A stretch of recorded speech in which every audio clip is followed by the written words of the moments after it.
We live in a world of symbols, many of which that dominates our everyday lives. Just look around you. You cannot go too far without seeing a symbol. But what is a symbol really? A symbol is defined as a mark, a sign, a brand, or a word that symbolizes an idea. And so symbols take the form of words, sounds, gestures, ideas, or visual images and are used to convey a message. When you see common symbols like that of a red octagon, you know instinctively that means to stop. When you see a symbol of a red cross, you know that it has something to do with help. Maybe. But did you know that some symbols allow people to go beyond what is known or seen, creating a link between different concepts and or experiences that cannot be related simply through words? There are many types of symbols such as pictograms, ideograms, icons, phonograms, typograms, and logos, but the type of symbols I would like to focus on today is ancient cultural symbols, but more particularly the ancient Neolithic Egyptian cultural symbols whose way of life predates any of that of the modern world. Welcome to Back to the Basics, where you learn facts, hope you embrace it. Watch, like, share, bring in awareness. Watch, like, share, bring in awareness. I'm fearless. Welcome to Back to the Basics, where you learn facts, hope you embrace it. Watch, like, share, bring in awareness. Watch, like, share, bring in. The majestic, mysterious, and grand pyramids in whose yet undiscovered chambers are hidden knowledge in the form of symbols so long lost to the world, and yet its spirit of symbolism is its essence. In time immemorial, symbolism was used to convey that which words can sometimes misinterpret.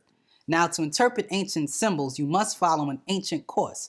That is to seek knowledge from the cradle to the grave. And to do this, you must first learn how to penetrate layers after layers of interpretation, for the pollution of both time and error has allowed many to misinterpret sacred symbols. Now, beneath all symbolism is a substance with a meaning that is real and valid, which is important to us all. Symbols, which have endured since the ancient times, going back to the earliest reasoning to the most basic ideals of the human species, comes the nearest to anything that we have to a universal language. However, the moment we lock our thoughts in words, we restrict our meanings. The moment we begin to interpret in terms of familiarity, we also impose a dogmatism upon its meaning. And gradually, most symbols have been dogmatized and given wrong meanings, which exhausts the research in the subject. The moment dogma is placed upon any natural growing concept, it creates a pattern of acceptance of terms and patterns exhausted by those who have gone before us.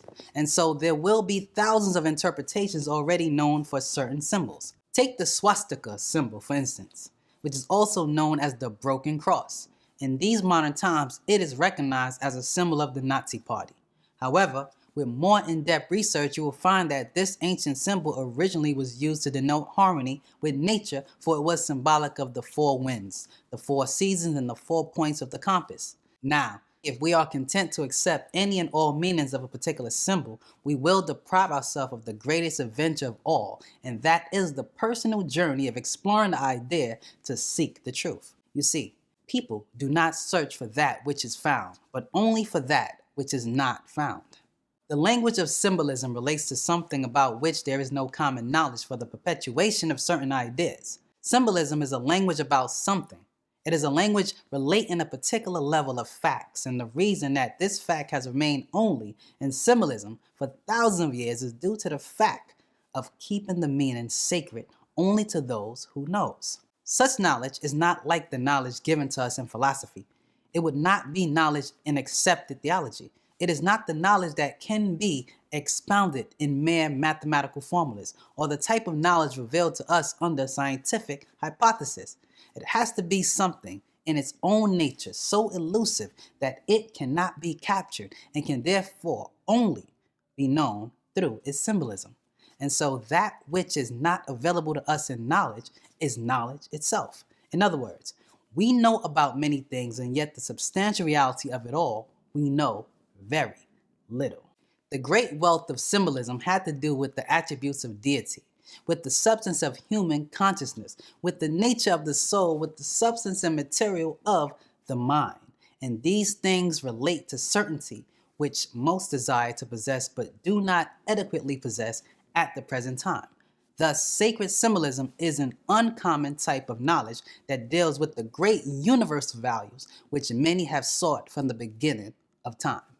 The essential symbols of my concern today are the ankh, ankh'twi, crescent, and the all-seeing eye. Let me begin with the all-seeing eye.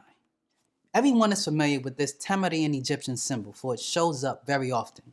You can find it on the back of the US $1 note. You can find it on broadcasting systems such as CBS and cable companies such as Time Warner. You can even find it amongst the Freemasons. And if you go farther back in history, you can find an eye used in the ancient Neolithic Egyptian times, often called the Eye of Har or Horus, who is often depicted as a black man with a falcon mask. Now, what was the true origin of the all-seeing eye symbol, as taught by the ancient Tamarians, now known as the Egyptians? Well, it had to do with an explosion which became known by modern scientists as the Big Bang, which is antimatter clashing into matter to bring about alternate things.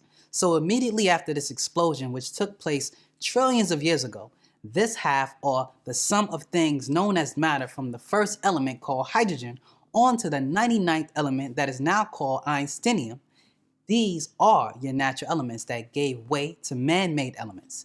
These 99 elements make up the realm of matter, of the black universe, which consists chiefly of strong radiation. The word radiation etymologically means to emit, beam from radius, or rays, from which you get the word ray, as in the sun rays. This was taken from Re, the Tamarian deity. This radiation is the true dark existence in which all light was born, and this radiation formed a rapidly expanding sphere called the primordial fireball. This primordial fireball became the symbol of the iris of Re, the sun god.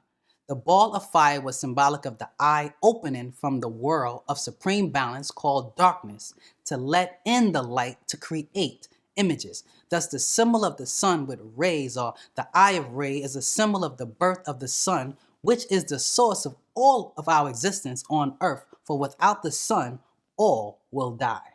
Another ancient Neolithic Egyptian symbol I would like to address is the ankh, which is the key to the door of eternal life. It is often simply referred to as the symbol of life.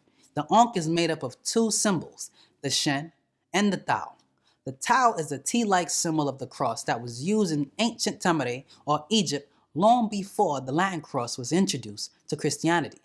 The cross comes from the Greek letter tau, which was adopted from the Aramaic Hebrew letter tau. The ankh has also been associated with the sacred masculine and the sacred feminine joined as one to make life. If you look at the word cross in the Greek language, you would see the word staros, meaning an upright stake. And if you look in the word, you will see the word tau, the Tamarian cross. To cross means to lay something on top.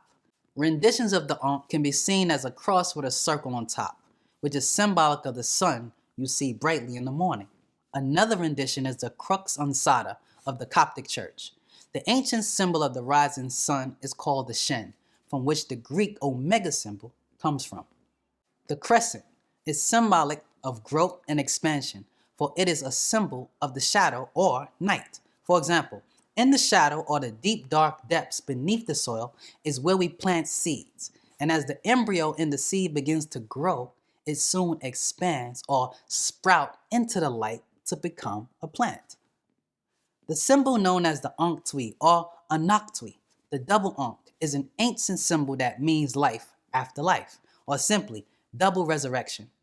In the ancient Neolithic Egyptian language, the word ankh means life, and the word twi means two.